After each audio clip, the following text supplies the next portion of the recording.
இந்த உலகத்தில் தண்ணீர் அப்படிங்கிறது இன்றியமையாத ஒன்று. ஆனால் உலகத்தில் இருக்கிற எந்த நாடும் தண்ணீரினுடைய முக்கியத்துவத்தை புரிஞ்சிக்கவே இல்லை.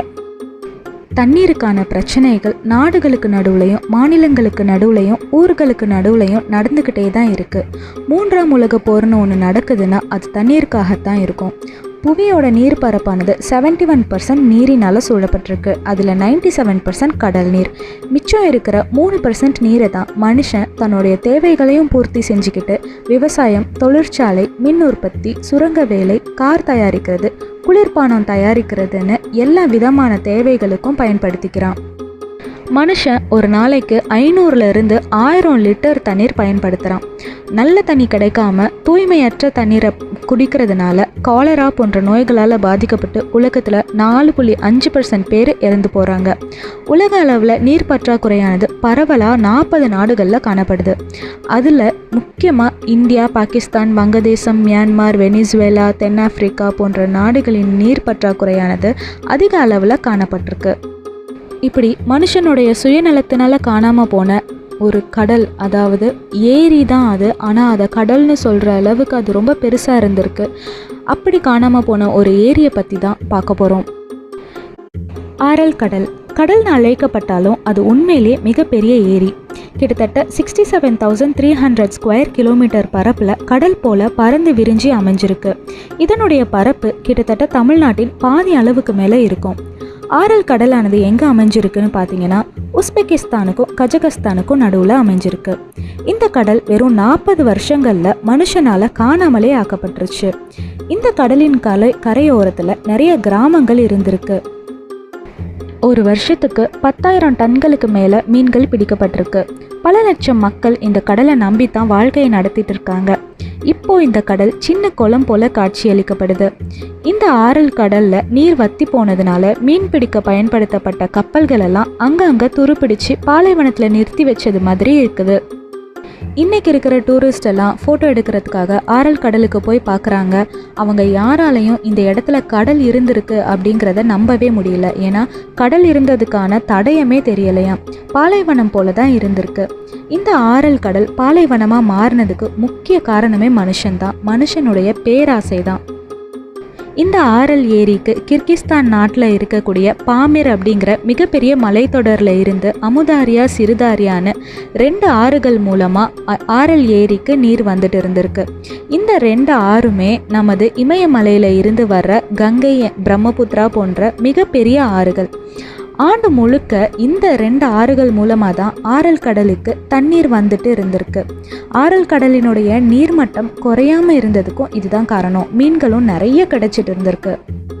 இப்படி ஆரல் கடல் செழிப்பாக இருந்த இந்த சமயத்தில் அதனுடைய அழிவும் 1960களில் ஆரம்பமாயிடுச்சு. அந்த காலகட்டங்களில் அமெரிக்காவுக்கும் சோவியத் யூனியனுக்கும் மிகப்பெரிய பனிப்போர் நடந்துட்டு இருந்திருக்கு. 1991 வரைக்கும் மத்திய ஆசிய நாடுகள் எல்லாமே சோவியத் யூனியனுடைய கட்டுப்பாடில் தான் இருந்திருக்கு. அந்த காலகட்டங்களில் ஈஜிப்ட் பருத்தியை அதிக அளவில் உற்பத்தி செஞ்சுட்டு இருந்திருக்கு. சோவியத் யூனியனுக்கு பருத்தியை ஏற்றுமதி செஞ்சுட்டு இருந்த ஈஜிப்ட் ஏற்றுமதியை நிறுத்திட்டு திடீர்னு அமெரிக்கா பக்கம் போயிடுச்சு. இது சோவியத் யூனியனுக்கு ரொம்ப பெரிய ஏமாற்றத்தை ஏற்படுத்துச்சு. ஏன்னா அந்த காலகட்டங்களில் பருத்தி மிகப்பெரிய சந்தை பொருள், அதாவது லாபம் அதிகம் ஈட்டக்கூடிய ஒரு பொருள். ரொம்ப நாளாக என்ன செய்யலான்னு யோசிச்சுக்கிட்டே இருந்த சோவியத் யூனியன் உஸ்பெகிஸ்தான் மற்றும் கிர்கிஸ்தான் நாடுகளுக்கு பக்கத்தில் இருக்கிற ஃபெர்கானா வேலி அப்படிங்கிற இடத்துல காட்டனை பயிர் செய்யணும் அப்படின்னு திட்டமிட்டு சோவியத் யூனியன் அதுக்கான வேலையையும் தொடங்கிடுச்சு. நம்ம எல்லாருக்குமே தெரியும், பருத்தி உற்பத்தி செய்ய நீர் அதிக அளவில் தேவைப்படும்னு. அதனால் 1960ல் அமுதாரியா, சிறுதாரியா ஆகிய 2 ஆறுகளையும் ஃபெர்கானா வேலி பக்கம் ஆயிரக்கணக்கான கால்வாய்கள் மூலமாக திருப்பி விடப்பட்டுச்சு. சோவியத் யூனியன் எதிர்பார்த்தது போல பருத்தி உற்பத்தி அமோகமாக இருந்துச்சு. எஜிப்ட் நாட்டோட போட்டி போடுற அளவுக்கு உஸ்பெகிஸ்தான் நாட்டு பருத்தியும் இருந்துச்சு. ஆனால் அதனுடைய பின்விளைவுகள் ரொம்ப கொடுமையாக இருக்கும் அப்படிங்கிறத யாருமே நினச்சி பார்க்கல. ஆரல் கடலுக்கு போய்கிட்டு இருந்த நீரை முற்றிலுமாக நிறுத்தினதுனால கொஞ்சம் கொஞ்சமாக ஆரல் கடல் நீரானது வத்த தொடங்கி உப்புத்தன்மையும் அதிகரிச்சிருச்சு. இதனால் ஆரல் கடலில் இருந்த மீன்களும் அரிய வகை உயிரினங்களும் இறந்து போக ஆரம்பிச்சிருச்சு. ஒரு பக்கம் பருத்தி உற்பத்தி அதிகமாக அமோகமாக இருந்திருந்தாலும் மீன் உற்பத்தி முற்றிலுமாக நின்று போயிடுச்சுன்னே சொல்லணும். இதனால் கடல் போல இருந்த ஆரல் ஏரி சின்ன சின்ன குளங்கள் போல காட்சியளிக்க ஆரம்பிச்சிருச்சு. ஆரல் கடலினுடைய கரையோரம் மீன்பிடி தொழிலை நம்பி இருந்த பல்லாயிரக்கணக்கான மக்கள் வாழ வழி இல்லாமல் வேறு நாடுகளுக்கு போய் அதில் சில பேர் இறந்தும் போயிட்டாங்க. இதெல்லாம் வெறும் 30-40 வருஷங்களில் நடந்து முடிஞ்சிருச்சு. 1991 சோவியத் யூனியன் உடைஞ்ச பிறகு ஆரல் கடலுக்கு தண்ணீர் கொண்டு வந்த அமுதாரியா சிறுதாரியா ஆறுகள் கிர்கிஸ்தான், உஸ்பெகிஸ்தான், கஜகஸ்தான், தஜிகிஸ்தான் போன்ற 4 நாடுகள் வழியாக வர ஆரம்பிச்சிச்சு. இந்த 2 ஆறுகளுமே கிர்கிஸ்தான் நாட்டில் தான் ஆரம்பமாகுது. இதனால் அந்த ஆறுகள் எங்களுக்கு தான் சொந்தம் அப்படின்னு சொன்ன கிர்கிஸ்தான் இந்த ஆறுகளுக்கு நடுவில் கம்பரட்டா அப்படிங்கிற ஒரு அணையை கட்டினாங்க. இதனால் உஸ்பெகிஸ்தானுக்கும் கஜகஸ்தானுக்கும் தண்ணீர் சரியாக கிடைக்கல. இதனால் உஸ்பெகிஸ்தான் நாட்டின் பருத்தி உற்பத்தி கடுமையாக பாதிக்கப்பட்டுச்சு. அதனால் உஸ்பெகிஸ்தானுக்கும் கிர்கிஸ்தானுக்கும் போர் மூலம் சூழல் உருவாச்சு. கர்நாடகா எப்படி காவிரியை சொந்தம் கொண்டாடி தண்ணீரை விட மறுத்தாங்களோ அதே போல் கிர்கிஸ்தானும் தண்ணீரை விட மறுத்துட்டு இருந்தாங்க. கொஞ்சம் கொஞ்சமாக வந்துட்டு இருந்த தண்ணீரும் இந்த சண்டையின் மூலமாக ஆரல் ஏரிக்கு முற்றிலுமாக வராமல் நின்று போயிடுச்சு. மனுஷனோட சுயநலத்தினால ஆரல் கடல் அழிஞ்சு போனதை மிகப்பெரிய இயற்கை பேரழிவாக கருதுறாங்க. இந்த ஆரல் கடலை மீட்டெடுக்கணும் அப்படின்னு பல்வேறு முயற்சிகள் மேற்கொள்ளப்பட்டு இப்போது ஏரியின் ஒரு சில இடங்களில் நீர்மட்டம் உயர ஆரம்பிச்சிருக்கு. சில இடங்களில் மீன்களும் திரும்ப வர ஆரம்பிச்சிருக்கு. ஆனால் என்னதான் முயற்சி எடுத்தாலும் 40 வருஷத்துக்கு முன்னாடி இருந்த அந்த ஆரல் கடலை மீண்டும் கொண்டு வர முடியாது அப்படிங்கிறது தான் நிதர்சனமான உண்மை. இயற்கையை செயற்கையால் வெல்ல முடியும், ஆனால் செயற்கையால் இயற்கையை மீண்டும் கொண்டு வரவே முடியாது அப்படிங்கிறது தான் உண்மை. ஒரு ஆற்றின் வழியை மாற்றி வேறு வழியில் ஓட வச்சா அதனால் ஏற்படக்கூடிய பாதிப்பு என்ன அப்படிங்கிறத இந்த ஆரல் கடல் மூலமாக நாம் தெரிஞ்சிருப்போம். ஒரு ஆறானது கண்டிப்பாக கடலில் போய் தான் சேரணும், இல்லைன்னா கடல் நீரானது உள்ளே புகுந்து அதுக்கு பக்கத்தில் இருக்கிற நல்ல நீரையும் உப்பு நீராக மாற்றிடும். அதுக்கு ஒரு முக்கிய உதாரணம் கூட சொல்லலாம். காவிரி டெல்டா பகுதியில் ஆற்றின் வழியாக கடலில் சேர வேண்டிய நீரானது கடலில் போய் சேராமல் டெல்டா பகுதியில் இருக்கிற நிலங்களில் உப்புத்தன்மையை அதிகரித்து நல்ல நீர் எல்லாத்தையும் உப்பு நீராக மாற்றினது தான். அதே போல் 2015 சென்னையில் ஏற்பட்ட வெள்ளத்தையும் யாராலையும் மறந்துருக்கவே முடியாது. மொத்த சென்னையே தண்ணீரில் மிதந்துச்சு. அதுக்கு காரணங்கள் நிறையா சொல்லப்பட்டிருந்தாலும் அதுக்கு முக்கிய காரணம் நீர்நிலைகளில் குடியிருப்புகள் கட்டப்பட்டது. நீர்நிலைகள் தரிசான நிலையில் பாதுகாக்கப்படாமல் ஏரிகள் எல்லாம் சரியான முறையில் தூர்வாரப்படாமல் இருந்ததுனால தான் சென்னை தண்ணீரில் மிதந்துச்சு.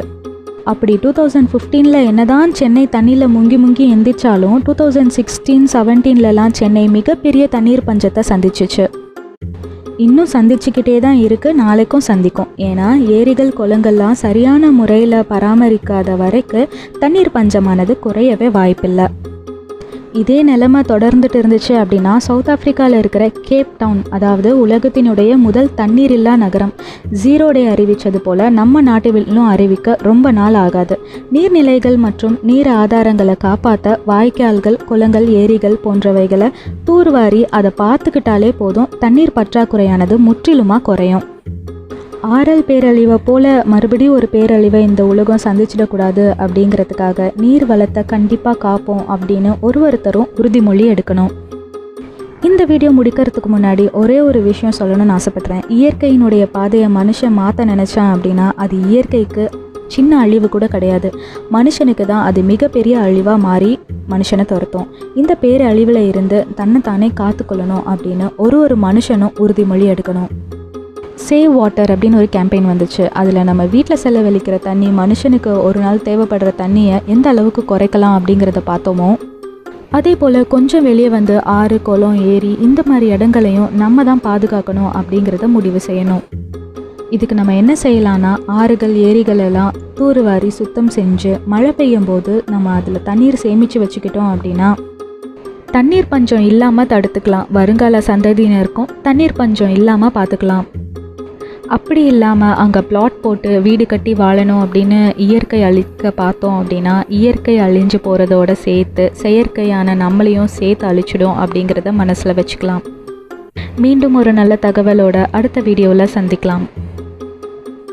இந்த வீடியோவில் சொல்லப்பட்டிருக்க தகவல் உங்களுக்கு பிடிச்சிருந்தா லைக் பண்ணுங்கள், ஷேர் பண்ணுங்கள். இது போல் மேலும் சுவாரஸ்யமான தகவல்களை தெரிஞ்சுக்க நம்ம சேனலை சப்ஸ்கிரைப் பண்ணுங்கள்.